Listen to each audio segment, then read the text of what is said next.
March 3rd, 1936, 12:15 in the afternoon. Mickey the Irishman. O'Brien's hand trembled as he gripped the handle of his improvised knife. Dutch Schultz had promised eternal protection to whoever eliminated Bumpy Johnson. 10 armed men waited in the cafeteria.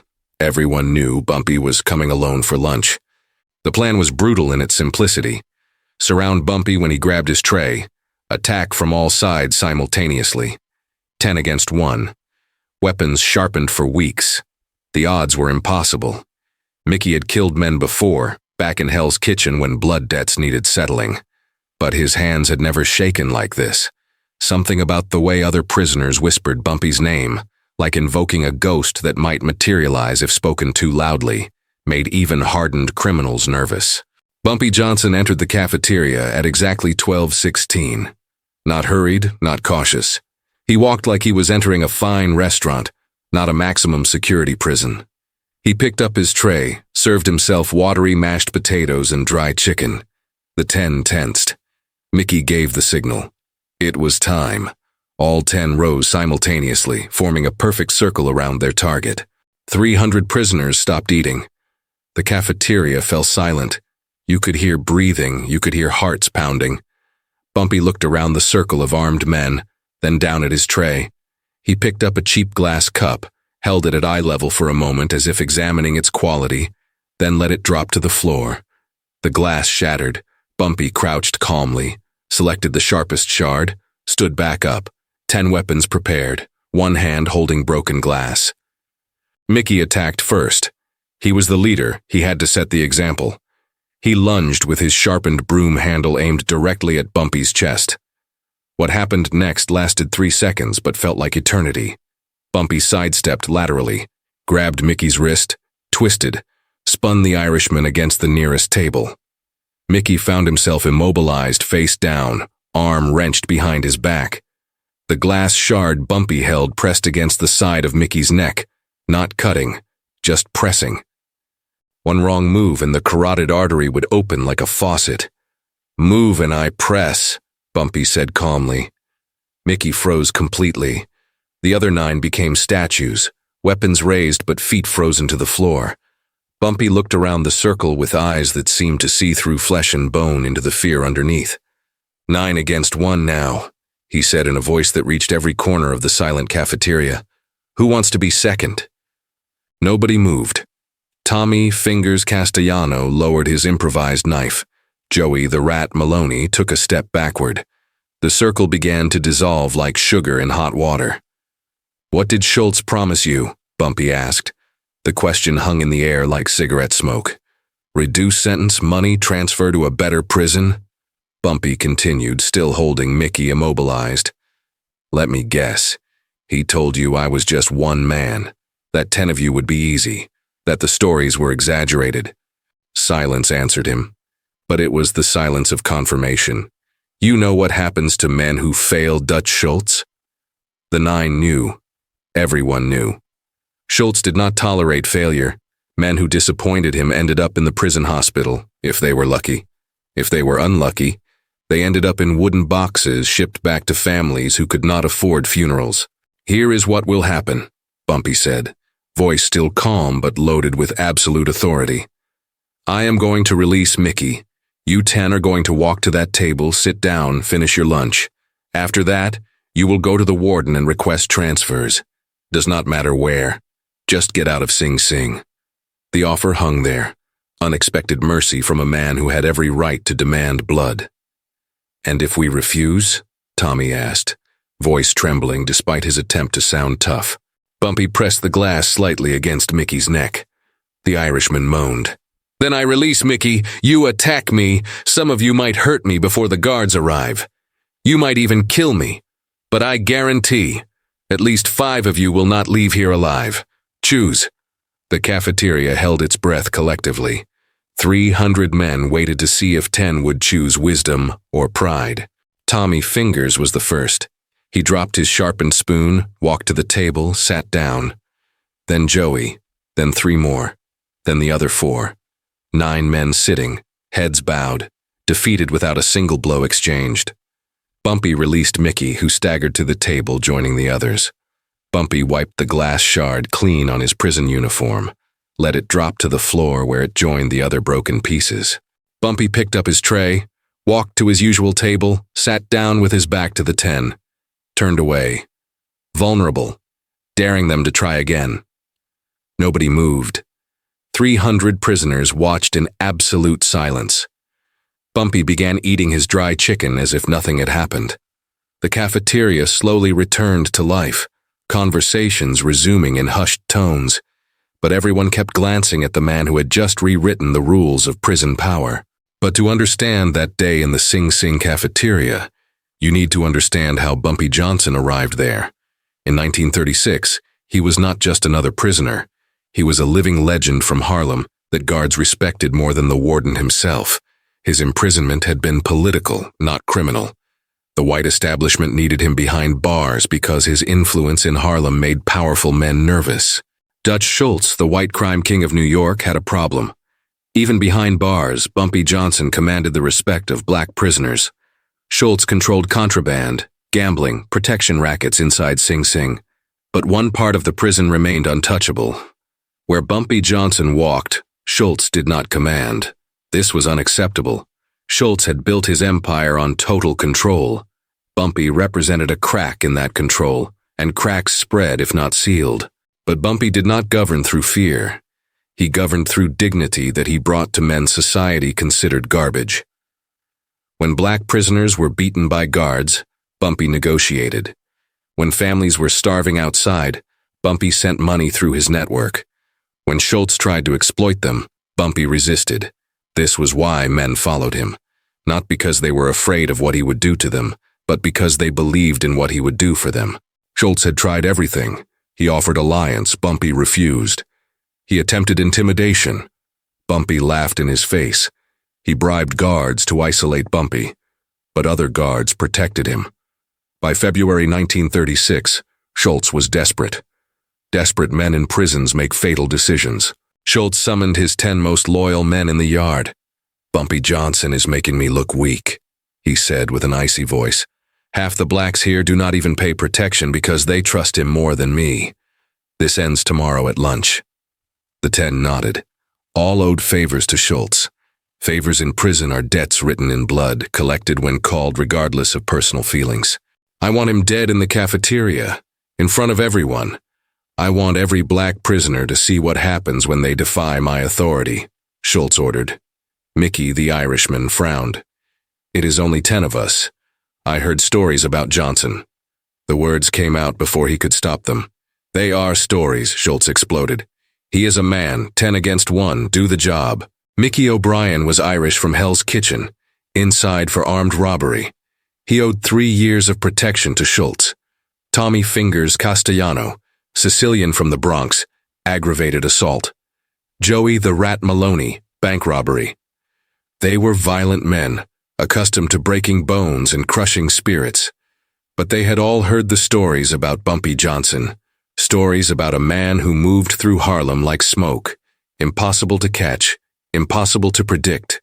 Stories about enemies who disappeared without a trace. Stories about respect earned not through fear, but through something deeper, something these men did not fully understand. For 3 weeks, the 10 sharpened improvised weapons. Broom handles with melted razor blades, spoons transformed into knives, twisted pieces of metal. They trained in the yard, coordinating movements like a military unit preparing for battle. Schultz offered them the impossible: reduced sentences, money for families, transfers to better prisons. Everything for one life. Everything for eliminating the one man who challenged his absolute authority. March 2nd, eve of the attack. The 10 gathered in Mickey's cell. "We surround him when he grabs his tray," Mickey instructed, drawing on the floor with stolen chalk. Tommy and Joey block the exit. The rest form a circle. Simultaneous attack. He cannot fight 10 at the same time, fast, silent. The plan was solid. They had rehearsed it dozens of times. On paper, it was perfect. But there was something the 10 did not know. Bumpy Johnson had eyes throughout the prison. Billy Little Washington, a black janitor who cleaned death row, had heard their conversation through the ventilation system. 2 hours later, Billy was in Bumpy's cell, pretending to clean. "Schultz sent 10 men after you tomorrow in the cafeteria," he whispered. "Information in prison is currency more valuable than cigarettes or contraband." Billy was spending his most valuable coin. Bumpy did not even look up from the book he was reading. "How many?" His voice was as calm as if Billy had reported the weather. 10. All armed. Sharpened broom handles, improvised knives. Mickey O'Brien is leading. Bumpy turned the page calmly. Mickey, interesting. Is he right-handed or left-handed? Billy blinked, confused. Right-handed, I think. Why does it matter? Everything Bumpy asked seemed random until you saw how the pieces fit together later. "Everything matters," Bumpy responded, still without looking up. That night, while the 10 reviewed their plans, Bumpy was in his cell doing something surprising. Breathing exercises. He was not sharpening weapons, not gathering allies. He was preparing his mind. 10 scared men are more dangerous than one confident man, he murmured to himself. Let fear work in my favor. This was the difference between Bumpy Johnson and every other criminal in that prison. Others prepared for physical battle. Bumpy prepared for psychological warfare. March 3rd dawned cold at Sing Sing.